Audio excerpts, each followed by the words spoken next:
Programme implementation plan PIP राष्ट्रीय स्वास्थ्य mission में एक सबसे महत्वपूर्ण दस्तावेजों में से एक है, जिसके माध्यम से राज्य स्वास्थ्य और परिवार कल्याण मंत्रालय को परस्पर सहमत रणनीतियों और गतिविधियों को लागू करने के लिए आवश्यक बजट की योजना बनाते हैं, प्राथमिकता देते हैं और प्रस्तावित करते हैं।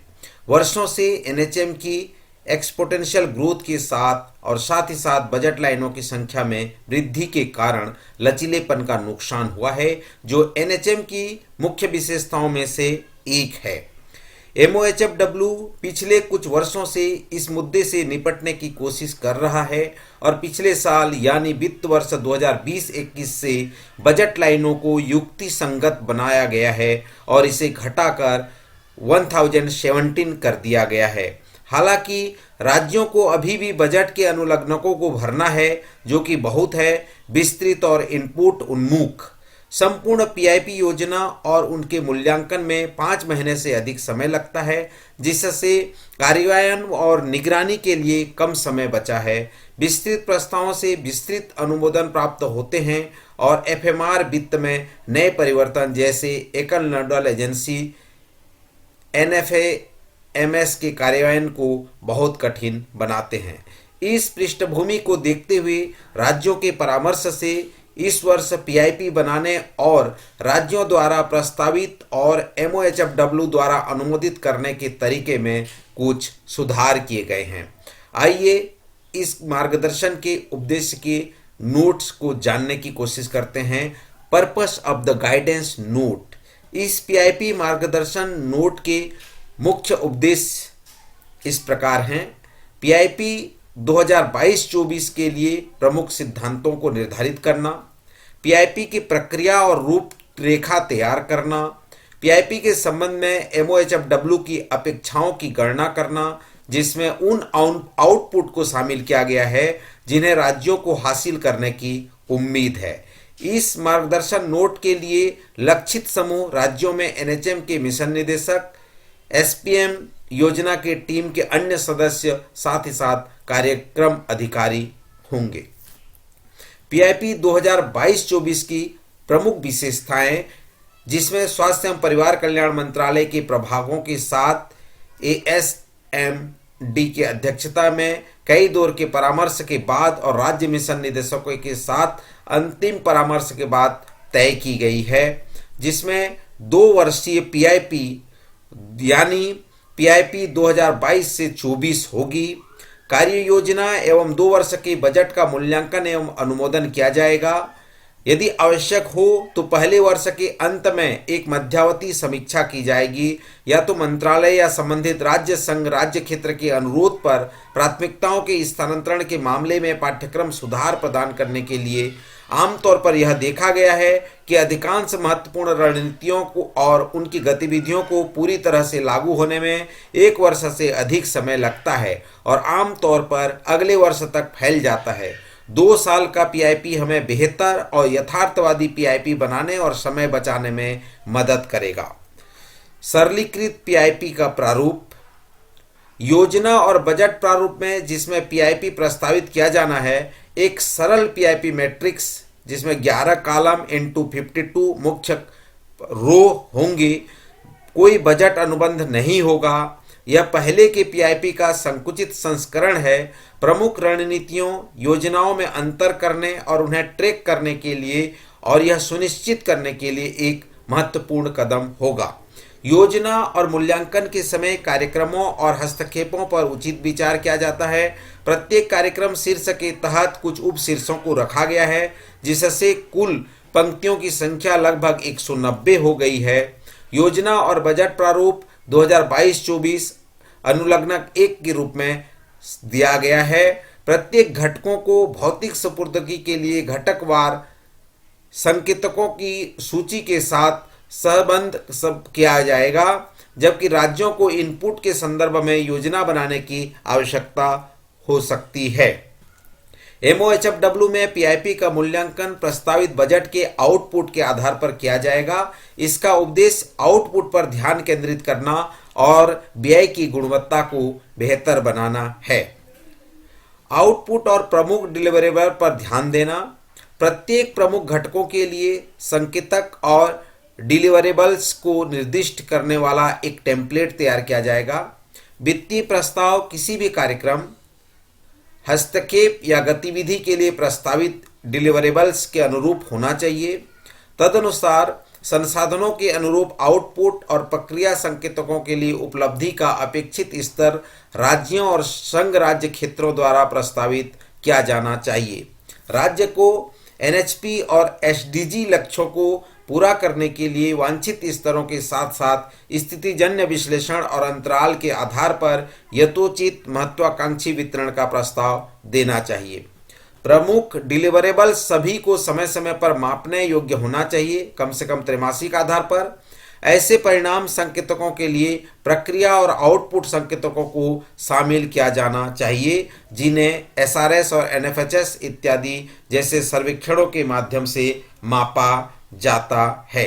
मूल्यांकन प्रक्रिया के दौरान राज्य संघ राज्य क्षेत्रों के परामर्श से राज्य संघ राज्य क्षेत्र के लिए डिलीवरेबल्स को अंतिम रूप दिया जाएगा। एनएचएम के तहत प्रमुख डिलीवरेबल्स की सूची भी दी गई है। रिसोर्स इन्वेलप 2022-23 के लिए संभावित आरआई 2021-22 के से 5% अधिक होगा। पहले वर्ष के लिए रिसोर्स इन्वेलप मंत्रालय द्वारा इंगित आरआई और पहले वर्ष के शुरुआत में अनुमानित प्रारंभिक शेष राशि का योग होगा। दूसरे वर्ष के लिए रिसोर्स इन्वेलप को पहले वर्ष के रिसोर्स इन्वेलप से 5% अधिक माना जाएगा।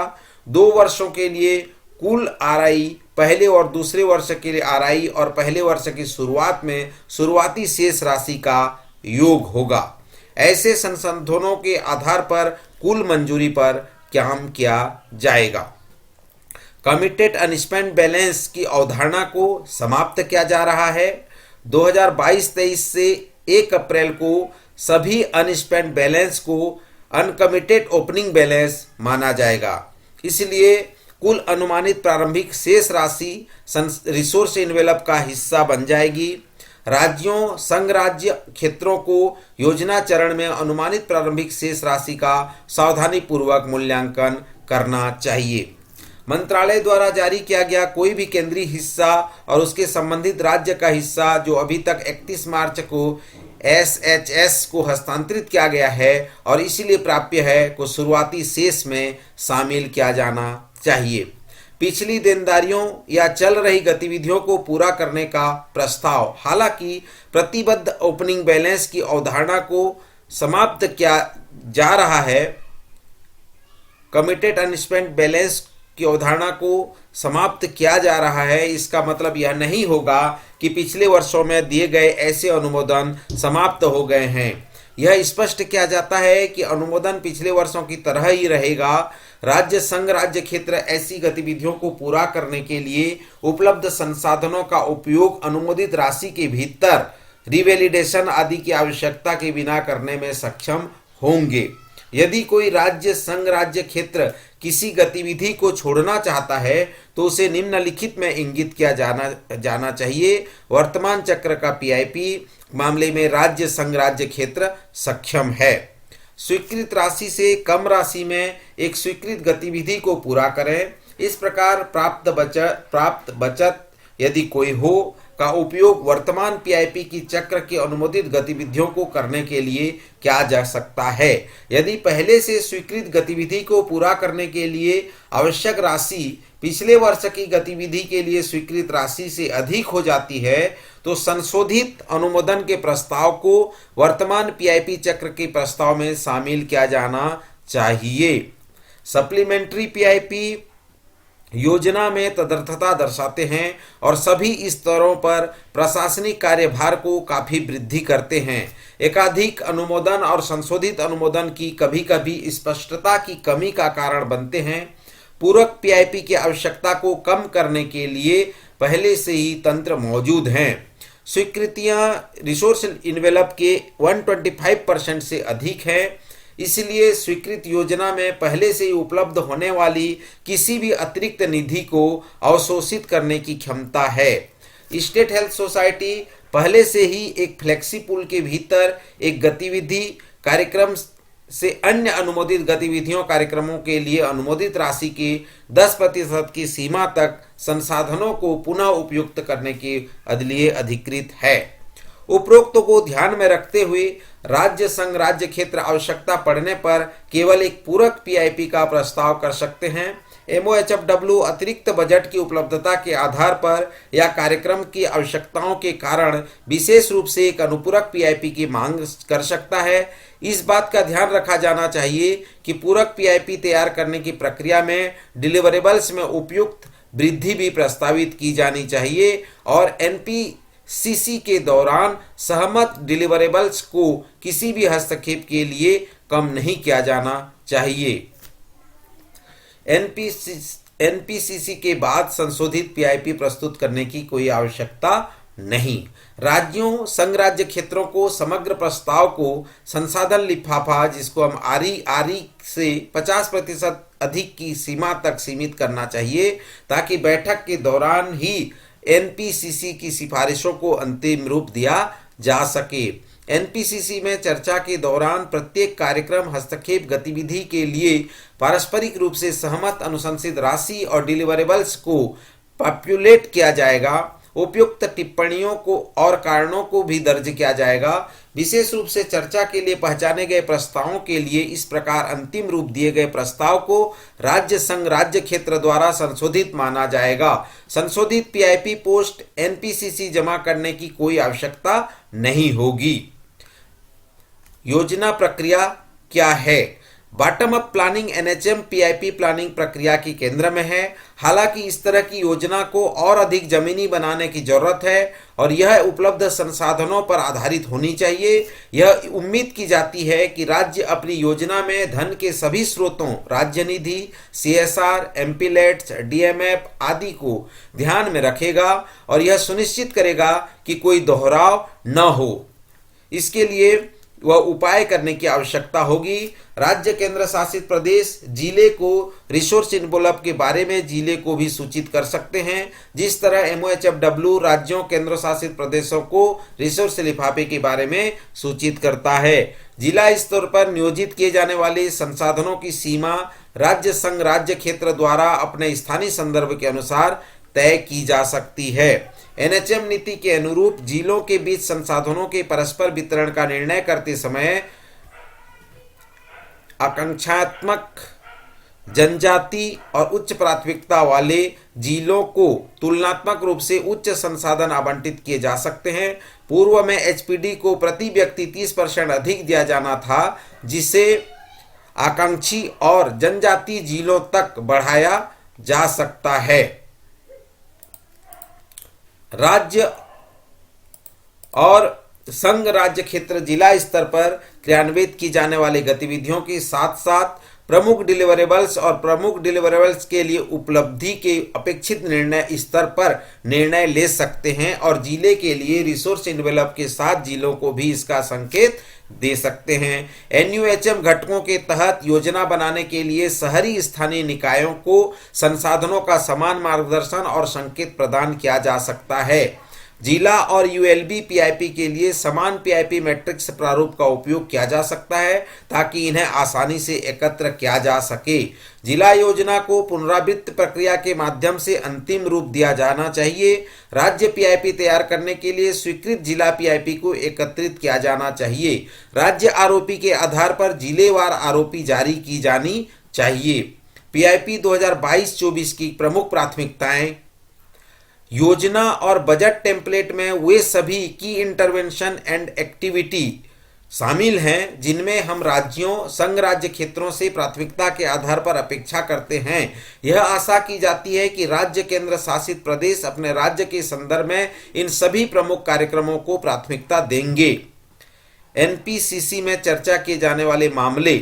एनपीसीसी में चर्चाओं पर ध्यान दिया जाएगा जिसमें विभिन्न कार्यक्रमों के लिए डिलीवरेबल्स को अंतिम रूप देना, किसी भी हस्तक्षेप के लिए वित्तीय प्रस्ताव जहां राज्य संघ राज्य क्षेत्र के लागत के आधार पर संसाधनों का प्रस्ताव किया है जो मौजूदा लागत मानदंडों के अनुरूप नहीं है, नवाचारों के लिए प्रस्ताव, प्रस्ताव जो प्राथमिक या माध्यमिक देखभाल के संबंधित नहीं है, मेडिकल कॉलेजों और तृतीयक देखभाल संस्थाओं में हस्तक्षेप, राज्य पीआईपी में यदि कोई हो और हस्तक्षेप है जो किसी कार्यक्रम के तकनीकी परिचालन दिशा निर्देशों में प्रदान किए गए हस्तक्षेपों के सेट से भिन्न है, तो राज्य संघ राज्य क्षेत्र ऐसे मुद्दों की एक सूची तैयार करेगा और औचित्य प्रदान करेगा।